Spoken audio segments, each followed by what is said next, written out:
Pitch पर जब कोई बल्लेबाज दुनिया के हर कोने में शतक ठोककर खुद को किंग साबित कर देता है तो पूरी दुनिया उसके सामने झुकती है।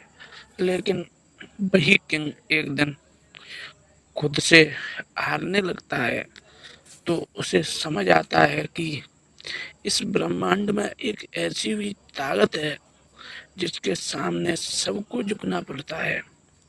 एक वक्त था जब विराट कोहली से किसी ने भगवान और अंधविश्वास पर सवाल पूछा था तो विराट कोहली ने दो टूक कहा था, मैं पूजा पाठ वाला इंसान नहीं हूँ। वह मैदान पर आते तो उनके अंदर एक अलग लेवल का एटीट्यूड, आक्रामकता और अपनी बाजुओं की ताकत पर भरोसा दिखता था।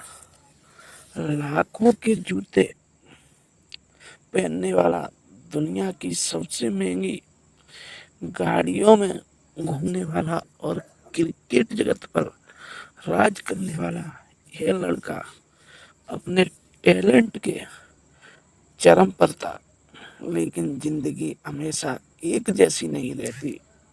समय का पहिया घुमा और विराट कोहली के करियर में वो काला दौर आया जिसने उनके आत्म सम्मान को झकझोर कर रख दिया। साल दर साल बीत रहे थे, उनके बल्ले से 73वां अंतर्राष्ट्रीय शतक नहीं निकल रहा था और हर मैच के बाद करोड़ों फैंसों के साथ साथ खुद विराट भी बदहाल हो उठे। हर बार उम्मीद जगती और हर बार हाथ लगती तो सिर्फ घोर निराशा। कहते हैं कि जब इंसान के सारे रास्ते बंद हो जाते हैं तब अध्याय की नींव खिड़की खुलती है। चाहे इसे अनुष्का शर्मा का प्रभाव कहे या विराट कोहली खुद का आत्मज्ञान, लेकिन जब वे हर तरफ से टूट चुके थे तब उन्होंने भगवान की शरण में जाने का फैसला किया और जैसे ही वह अध्याय के रास्ते पर चले, उनके खेल में एक ऐसा अविश्वसनीय उछाल आया जिसने पूरी दुनिया को हैरान कर दिया।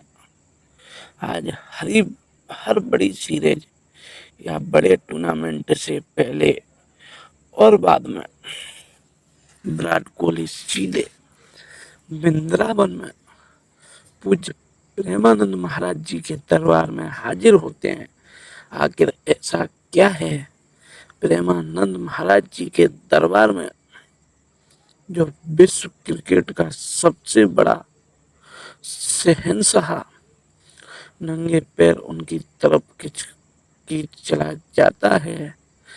असल में जो इंसान लाखों की भीड़ के शोर में रहता हो, जिसके पीछे कैमरों का चकाचौंध भागती हो, वह अंदर से उतना ही अकेला और अशांत हो जाता है।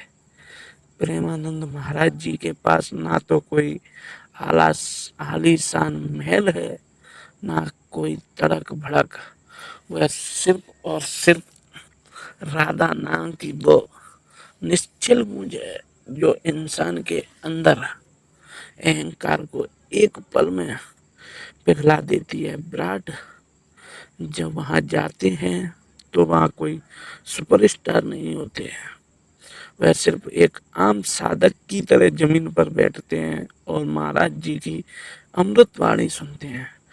दौलत, शोहरत और सफलता सब अपनी जगह, लेकिन मन की शांति की तलाश हर इंसान को होती है। विराट कोहली का यह अचानक आया बदलाव दिखाता है कि भौतिक सुख सुविधाएं आपकी जेब तो भर सकती हैं, लेकिन आपकी आत्मा को सुकून नहीं दे सकती। जो लड़का कभी मैदान पर गाली दिए बिना बात नहीं करता था, वह आज हाथ में माला लेकर गीता पढ़ता है, माथे पर तिलक लगाता है और बड़े ही शांत मन से राधे राधे बोलता है।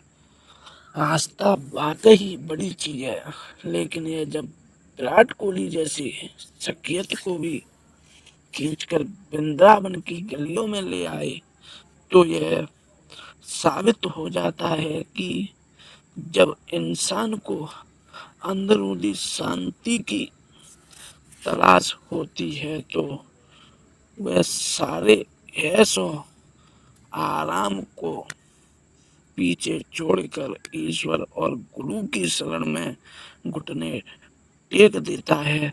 तो दोस्तों, इस विराट कोहली की कहानी के बारे में आपको क्या पसंद आया, कमेंट करके जरूर